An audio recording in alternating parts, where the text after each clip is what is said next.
GK study in Hindi में आपका स्वागत है। आज इस वीडियो में हम लोग महात्मा बुद्ध से जुड़े हुए सारे क्वेश्चन को कवर करेंगे। इस वीडियो को देखने के बाद आपका एग्जाम में अगर महात्मा बुद्ध से रिलेटेड एक भी क्वेश्चन आता है तो वो छूटने वाला नहीं है, क्योंकि इस वीडियो में हम लोग महात्मा बुद्ध से जुड़े हुए सारे प्रश्नों को देखेंगे। तो चलिए हम लोग फ्रेंड्स शुरू करते हैं। सबसे पहला क्वेश्चन है, बौद्ध धर्म के संस्थापक कौन है? तो ये थे गौतम बुद्ध। एशिया का ज्योतिपुंज किसको कहा जाता है? तो ये कहा जाता है महात्मा बुद्ध को। गौतम बुद्ध का जन्म कब हुआ था? तो 563 ईस्वी पूर्व में हुआ था। गौतम बुद्ध का जन्म कहाँ हुआ था? तो ये हुआ था कपिलवस्तु में, जो कि लुम्बिनी नामक स्थान पर है और नेपाल राज्य में है, जो कि बिहार का पड़ोसी राज्य है। महात्मा बुद्ध के जन्म का प्रतीक क्या माना जाता है? तो ये माना जाता है कमल एवं सांड। महात्मा बुद्ध की किस क्षत्रिय कुल के थे? तो महात्मा बुद्ध जो थे ये शाक्य क्षत्रिय कुल के थे। नेक्स्ट क्वेश्चन है, महात्मा बुद्ध के माता पिता का नाम क्या था? तो माता का नाम था माया देवी और पिता का नाम था शुद्धोधन। महात्मा बुद्ध की माता की मृत्यु इनके जन्म के कितने दिन के पश्चात हो गई थी? तो 7 दिन के पश्चात हो गई थी। महात्मा बुद्ध का लालन पालन किसने किया था? तो महाप्रजापति गौतमी, जो कि महात्मा बुद्ध की मौसी थी। बौद्ध धर्म ग्रहण करने वाली पहली महिला कौन थी? तो उनकी मौसी ही थी महाप्रजापति गौतमी। महात्मा बुद्ध के बचपन का क्या नाम था? तो महात्मा बुद्ध के बचपन का नाम था सिद्धार्थ। गौतम बुद्ध का विवाह कितने वर्ष की आयु में हुआ था? तो ये हुआ था 16 वर्ष की आयु में। गौतम बुद्ध की पत्नी का क्या नाम था? पत्नी का नाम था यशोधरा। गौतम बुद्ध के पुत्र का क्या नाम था? राहुल था। महात्मा बुद्ध जब कपिलवस्तु की सैर पर निकले थे तो उन्होंने 4 दृश्यों को देखा था, जिसमें से सबसे पहला क्या था? तो सबसे पहले महात्मा बुद्ध देखे थे बूढ़ा व्यक्ति को, इसके बाद बीमार व्यक्ति, उसके बाद एक शव और उसके बाद अंत में एक सन्यासी को देखे थे। महात्मा बुद्ध ने कितने वर्ष की आयु में गृह त्याग किया था? तो 29 वर्ष की आयु में महात्मा बुद्ध ने गृह को त्याग दिया था।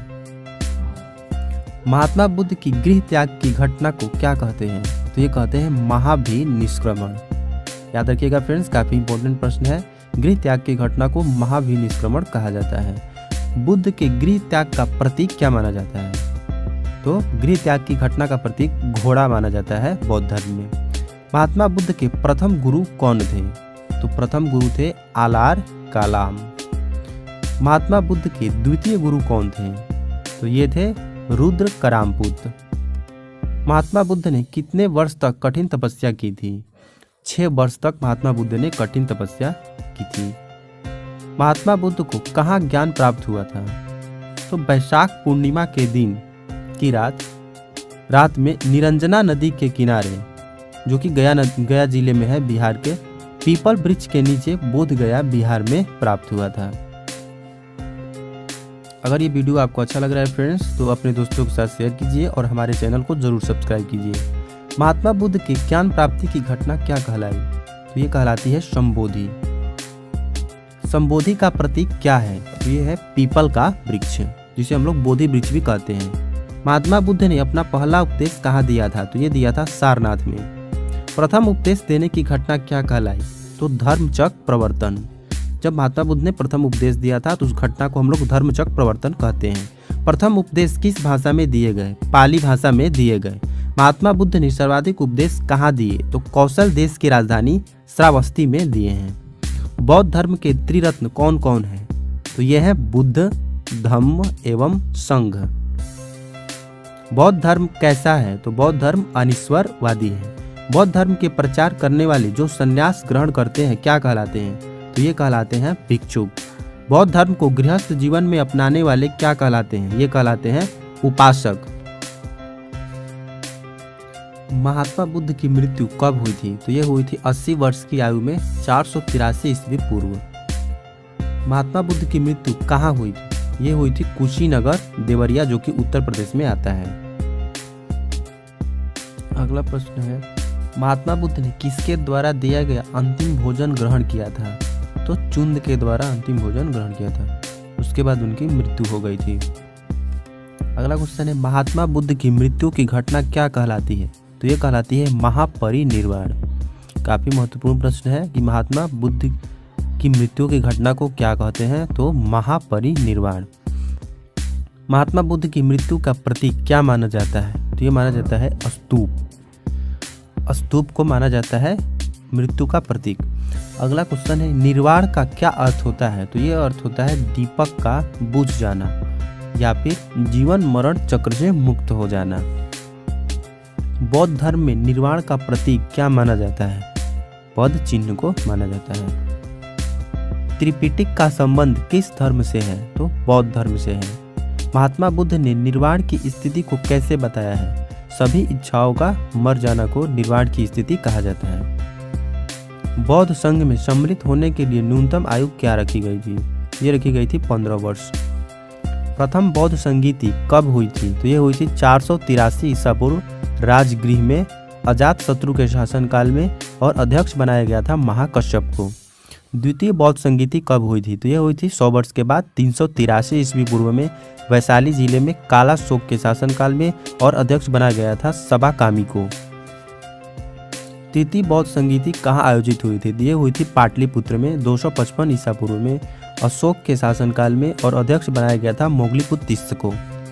चतुर्थ बौद्ध संगीति कहाँ हुई थी, ये हुई थी कुंडलवन कश्मीर में कनिष्क के शासनकाल में और अध्यक्ष बनाया गया था वसुमित्र को।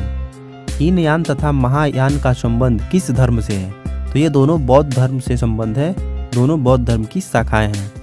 दुखों से मुक्ति हेतु अष्टांगिक मार्ग की बात किसने कही थी, तो महात्मा बुद्ध ने कही थी। मध्यम मार्ग का उपदेश किसने दिया था, तो महात्मा बुद्ध ने दिया था। बौद्ध धर्म से संबंधित किस पुस्तक में पुनर्जन्म की बात कही गई है, तो जातक में कही गई है। बुद्ध के प्रकार मूर्ति किस कला के अंतर्गत बनाई गई थी, तो बुद्ध का जो सर्वप्रथम मूर्ति है वो मथुरा शैली के अंतर्गत बनाया गया है। बुद्ध की सर्वाधिक मूर्तियों का निर्माण किस शैली के अंतर्गत किया गया था, तो यह किया गया है गांधार शैली के अंतर्गत। बौद्धों का सबसे पवित्र त्योहार कौन सा है, तो यह है वैशाख पूर्णिमा, क्योंकि इसी दिन बुद्ध का जन्म हुआ था। ज्ञान की प्राप्ति तथा महापरिनिर्वाण तीनों घटनाएं इसी दिन वैशाख पूर्णिमा को हुई थी, इसीलिए इसको सबसे पवित्र त्योहार बुद्ध धर्म में माना जाता है। अगला है सांची क्यों विख्यात है, तो यह है सबसे बड़ा बौद्ध स्तूप सांची में ही है जो कि अशोक के द्वारा बनाया गया था, इसीलिए सांची प्रसिद्ध है। आम्रपाली का संबंध किस धर्म से है, तो यह है बौद्ध धर्म से, ये बुद्ध की प्रथम शिष्या थी। बुद्ध चरित जिसने पौधों का रामायण कहा जाता है के रचयिता कौन है, तो यह है अश्वघोष। ये बौद्धों का रामायण कहलाता है, पौधों नहीं होगा, यहाँ बौद्धो होगा। ये बौद्ध धर्म का रामायण माना जाता है। किसके शासनकाल में बौद्ध धर्म की 2 शाखाओं में बट गया था, तो बौद्ध धर्म बटा था हीनयान और महायान में कनिष्क के शासनकाल में। कलिंग विजय के बाद अशोक महान ने किस धर्म को स्वीकार किया था, तो ये स्वीकार किए थे बौद्ध धर्म को। सम्राट अशोक ने श्रीलंका में बौद्ध धर्म का प्रचार करने के लिए किसके भेजा था, तो ये भेजा था महेंद्र को और संघमित्रा को। धन्यवाद फ्रेंड्स, अगर ये वीडियो आपको पसंद आ रहा है तो हमारे चैनल को जरूर सब्सक्राइब कीजिए।